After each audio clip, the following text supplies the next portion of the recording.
What's up, wrestling fans? It's Joe Cronin. I'm here with Jake DeMarco. It's Clash of Champions in Boston tonight. 15 minutes from my house, but I won't be there because I'll be going to Return of the Jedi. What is this? The Last Jedi. The fucking wait a minute. What was? Oh, that was like 1981. Yeah, that was the sixth one, the third technically. But I'm so dumb right now. So keep up, you know. There's enough. The Force Awakens is the Last Jedi. Yeah, Jedi my ass, you know. Yeah, I don't know what they're after these next couple movies. Then it's going to be hard to like start like, you know, the Tales of the Sith. I don't know. But yeah, discerning which one's which. I hear you. I even recommend nobody read the comments of this video. I would recommend if you haven't seen the movie, like, you have to stay away from Facebook, Twitter, comment section on YouTube of any videos, Twitter completely for sure. So I'm just giving you the warning now. If you haven't seen the movie, I wouldn't talk about us here. So I'm going to be coming home from the movie right around probably.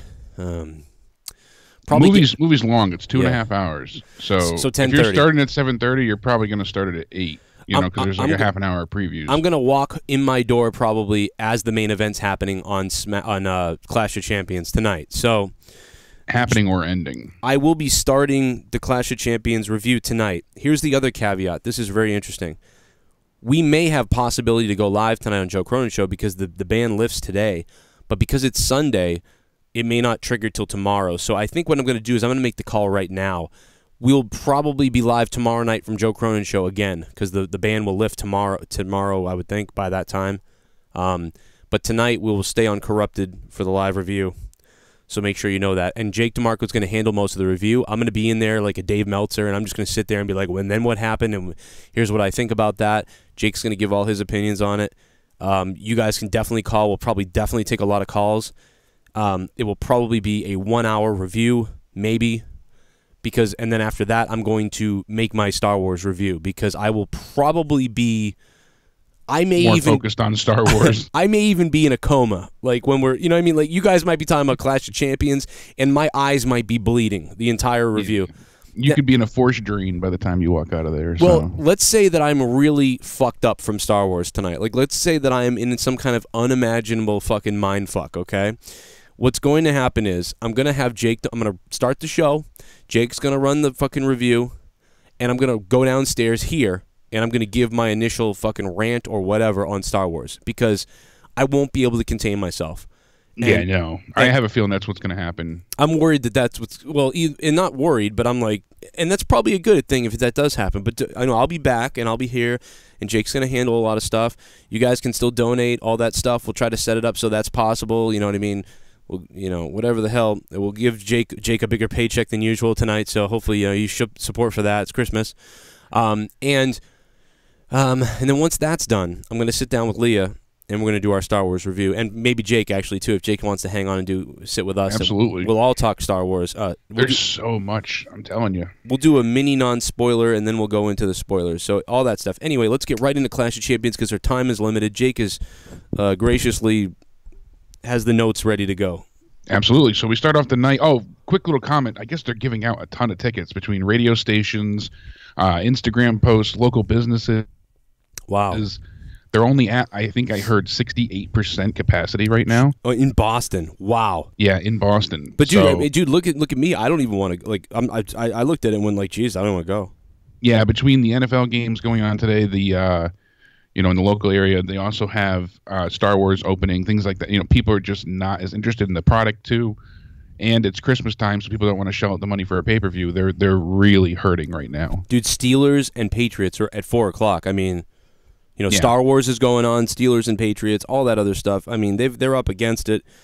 You know, I even said sorry to Road Dogg. I was like, hey, dude, I'm not even going, you know. You know, WWE could give me tickets to this, and I wouldn't go. Because I've got other stuff to do. You're going to see Star Wars. Yeah, exactly. Sadly. But yeah. Imagine that. You're more concerned with going to see a movie. Well, I tried really hard to get Star Wars on Saturday. And by the way, obviously everybody knows I passed out last night and Corrupted, got fucked up because I'm an asshole.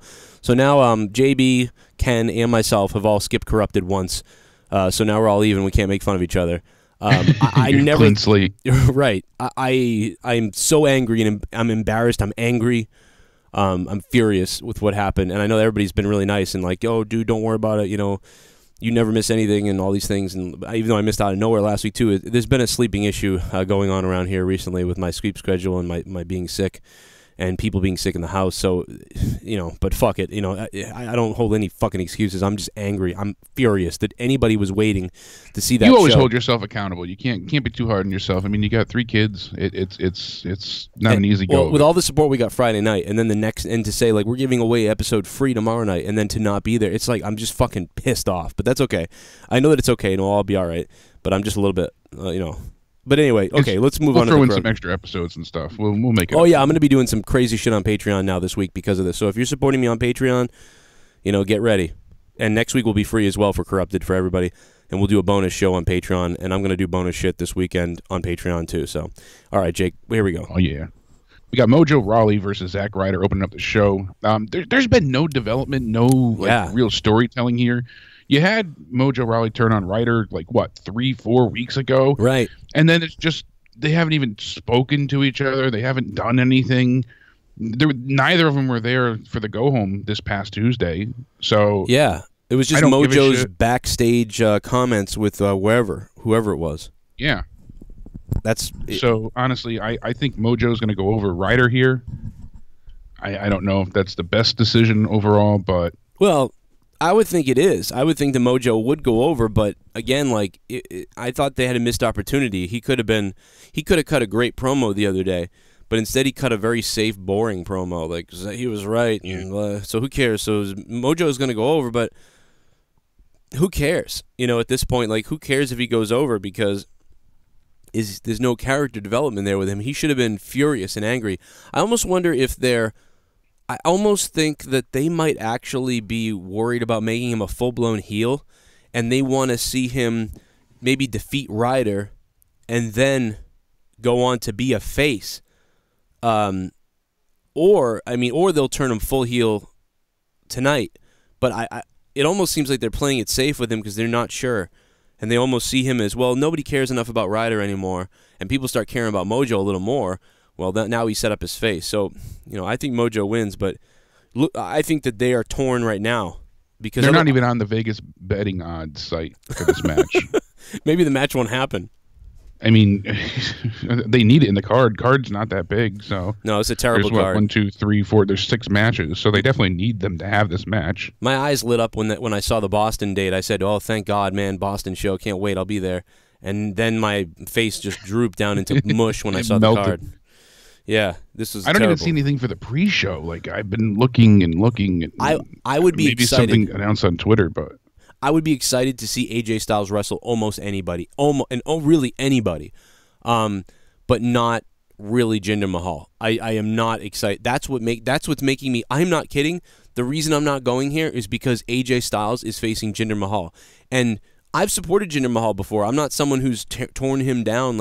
For his first 3 months on his run, I thought he was pretty entertaining and surprising on the mic and everything. He's a terrible wrestler. But when you're selling basically a match on wrestling, because I don't care about the story, AJ's the champion. I don't see Jinder as a champion anymore. So you can't sell me on that. So now all we have left really is the match. And the match with Jinder, the only time I've seen a match with AJ Styles in the WWE where I was like, I don't really like that, was with Jinder. I have to admit that his AJ Styles and Roman Reigns' matches were great, were phenomenal compared to Jinder and AJ Styles. So if you hate Reigns or whatever, you can't argue that the Roman match with AJ was wonderful, and it was good. Most of that was because of AJ, but that proves to you right there that it takes two to tango, because Jinder Mahal's not very good, and AJ Styles throws himself around and makes it look as good as possible, and it's still not really good. But AJ gets in there with Roman, who a lot of people don't like as well, and say he can't wrestle, and AJ and Roman were able to make that match really good. So there's your difference, to me.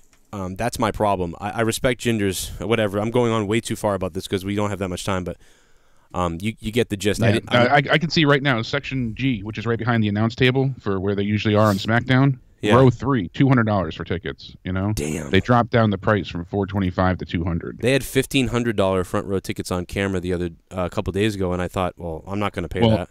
Now, those $1,500 tickets are now $425. Wow.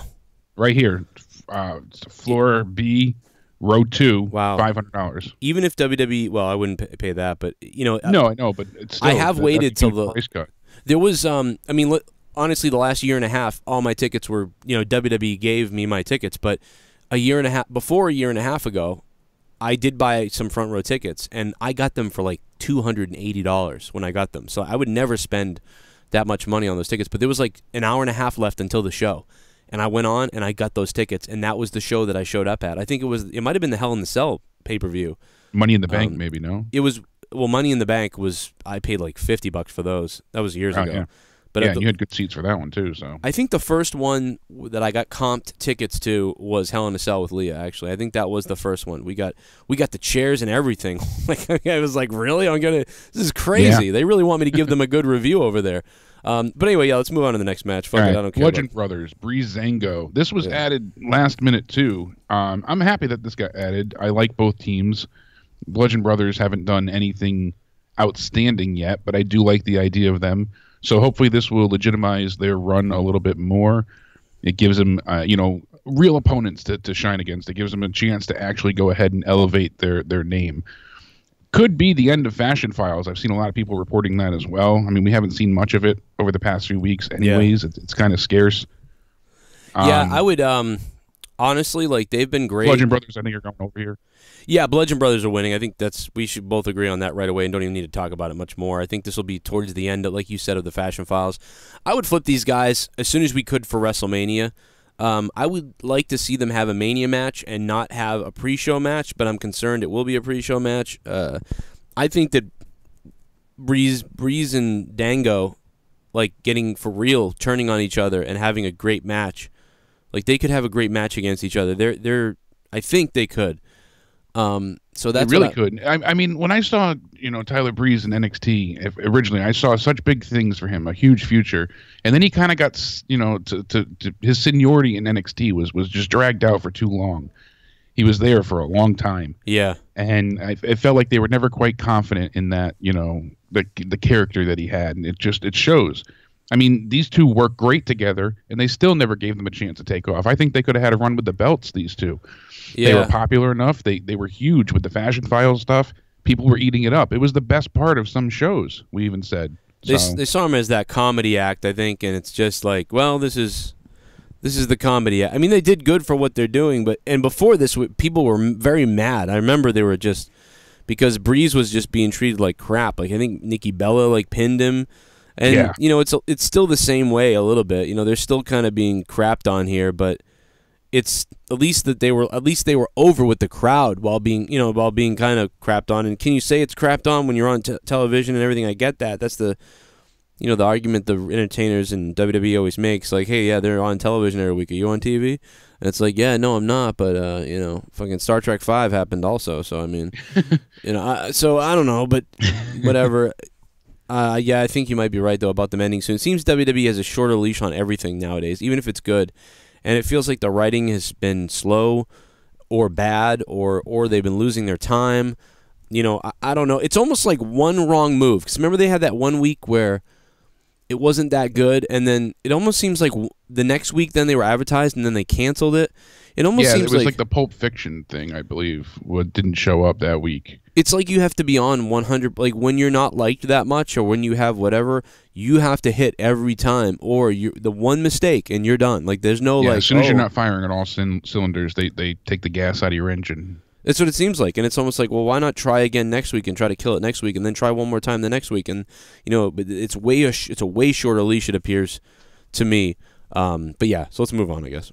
Then we have Baron Corbin versus Bobby Roode versus Dolph Ziggler. Everyone thought that Bobby Roode was going to get the one-on-one opportunity with Corbin, and then Ziggler gets kind of added, out of the wayside. I'm not sure if originally they wanted Ziggler to be like the fall guy for this, or if I'm kind of thinking that Dolph Ziggler is going to be the one that ends up winning. Wow, that would be shocking to me if Ziggler it was would be. I mean, I as far as Vegas odds, I don't even see it for updated yet for this match either. Yeah, I mean, there's only two things I could see happening. The first thing would be that, Bobby Roode hits the glorious DDT on Dolph Ziggler, And then from behind, you know, Corbin hits him with end of days, and then rolls him out of the ring, and he covers Dolph, and Corbin wins again. Or that Bobby Roode wins the title by pinning Dolph Ziggler, and you know, then I could see that, but it's all a mess. But I don't think, but I definitely don't see Dolph winning. So if that happened, that'd be pretty shocking for me. I think it would be, but I mean, he could just be ending up being the fall guy here. But I have a feeling for some reason that they're going to go with him, because I don't see Bobby Roode winning his first, you know, U.S. championship in a triple threat match in this way. I mean, we've seen stranger things occur. If anything, I think Baron Corbin will retain versus Roode winning it all. But yeah. I think Dolph Ziggler might pull it off just to go ahead and have him and Corbin continue their feud. And then Bobby Roode will get into the mix, and then he'll take the title. Yeah, possibly. Or at WrestleMania. You know, I don't know. Yeah. But it's not where I want to see Bobby Roode. It's not really. I don't think Corbin's... I don't want Ziggler really involved in any of this. So. It's all bad. I think it's been all bad. I think Corbin has been... Like, he's got a good entrance. He's got a good look. He's pretty good, but it's just like I don't see him. He doesn't feel like a champion to me, really. His theme is my favorite. His theme is great. I love that. They did a good job with all that. It's just that there's something not right. It's not getting it done, and numbers aren't good everywhere. So I could see them wanting to turn the title. But whatever. They may. Yeah, I could also see Corbin keeping it and then having another match on SmackDown and maybe flipping the title on a SmackDown. I feel like they're very aware of ratings and what's going on, and I could almost see them wanting to change the title's hands, but on SmackDown. Well, see, that's my point. To them, title changes equals ratings, even though that's not always a direct correlation. Yeah. In their mind, oh, there's a title change, it creates buzz. A lot of people hear a title change, and especially if it's, you know, the U.S. title, or, you know, they don't give two shits, but in their mind, a change is a change.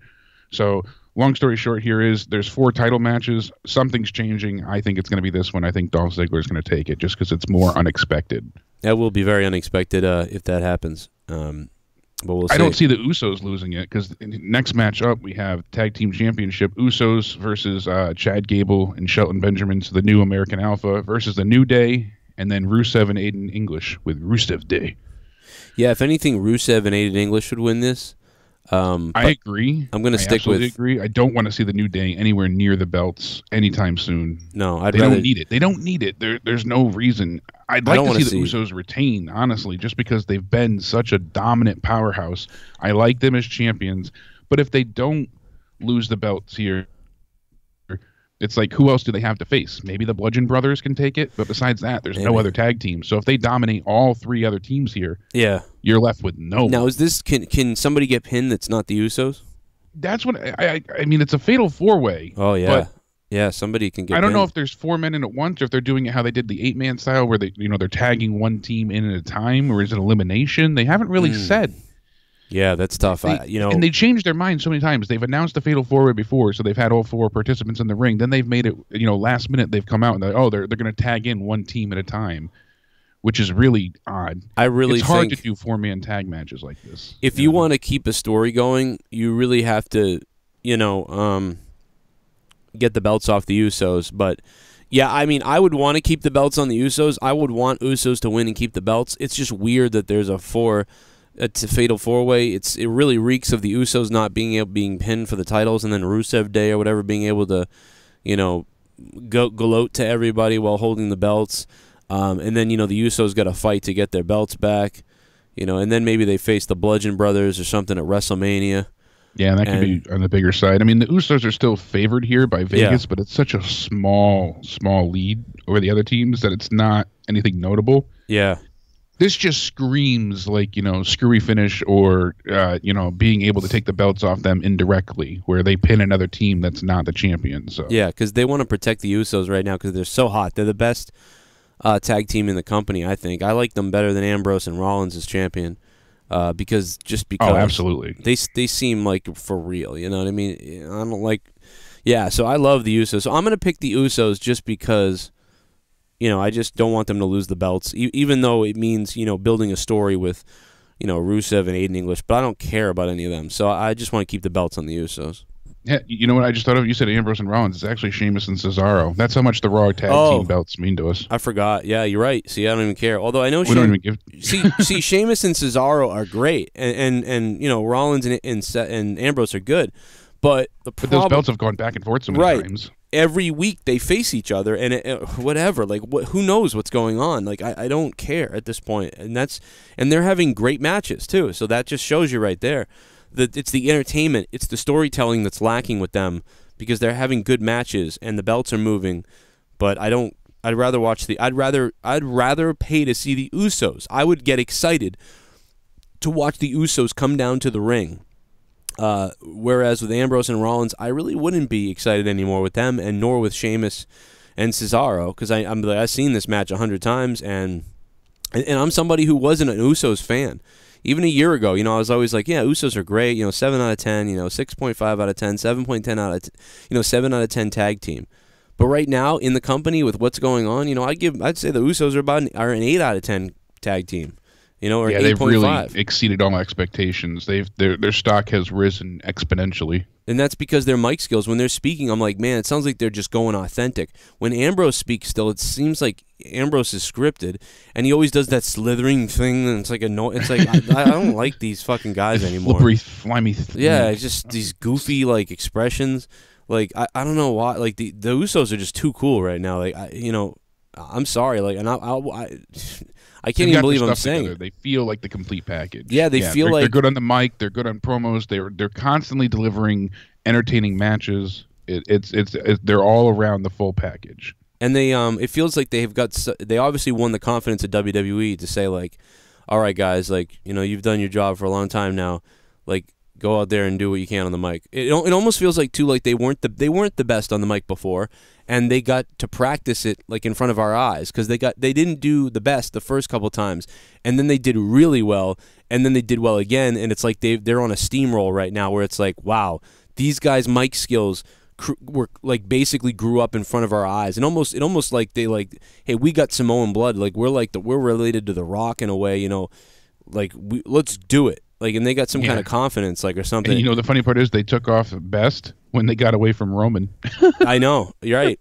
It's the truth. Because it don't even feel like they're part of that anymore, but it still feels like... No, not at all. Once they stopped defending him, you know, in the storyline basis over and over, and they got to do their own thing and really, you know, get a full turnaround and turned heel. Look at that. Yeah.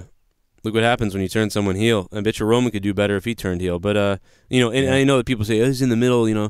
No, go full hardcore one way. Yeah, Next we got Charlotte Flair and Natalya. Okay, this is a tougher one. Yeah, this is a lumberjack match, too. Oh, it's going to be Lumberjill. Dude, it's gonna be there's gonna be a breakdown out there again. You know, that's what's gonna. That's what I'm telling you. You got, you know, Sarah's gonna mumble something about chicken gizzards, and then, you know, Naomi's gonna go ahead and scream something about glowing, and then they're just gonna start slinging mud at each other. It's gonna be a shit show. Yeah, there's gonna be. It just takes away from, we know, you know, yeah, if why you would go back, do this? you know, like I said, when you had, you know, Charlotte and Natalya and NXT face off, that was a great match. You know, and I go back to that 100 times, but it's because it's tried and true. Every time I rewatch it, and I've rewatched that match multiple times, where they had Brett in one corner and Rick in the other corner. That was a great match. Fantastic. It told a phenomenal story, you know, and they work so well together. And we haven't seen Natalya at that level in a long time. I don't feel like she's delivered a good, even a decent match in a long time. Who hasn't delivered in a long time? Instead, they're having hasn't delivered really, you know, in a long time. And Natalya? Not up to the level.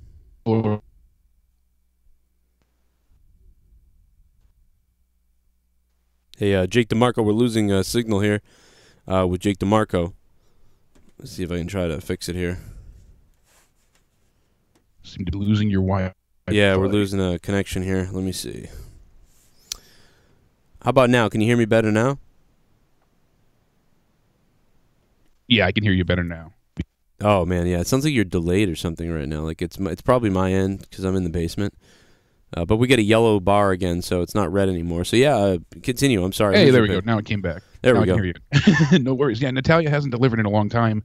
I feel like, she's competent enough to deliver a good match, but we haven't seen that in ages. And now that it's a lumberjack match, suddenly it takes away, from them two in the ring. Yep. There's no reason these women shouldn't have just had a one-on-one match or name me a good lumberjack. Name me a good lumberjack match that ever happened in WWE, and I don't think you can. Absolutely not. So I think Charlotte will retain because this is just going to erupt on the outside, and we'll see them face off against each other again, possibly at the Rumble. Yeah, certainly a lumberjack could interfere and take out Charlotte and throw her in the ring or something. But this is going to end by DQ. I hope can almost guarantee that. Vegas seems to agree they're having Charlotte over Natalya by quite a big margin. Lumberjack match is a deterrent. It's so stupid because you're trying to sell tickets and trying to do something that, you would rather see Natalya versus Charlotte in a one-on-one match. I would pay to see that versus if you told me, oh, it's going to be a lumberjack match, I would say, oh, take my money back. I'm not going to go to that. Yeah, falls count anywhere, no holds barred. Yeah. Any of this would have been great. This, forget it. Yeah, so skip.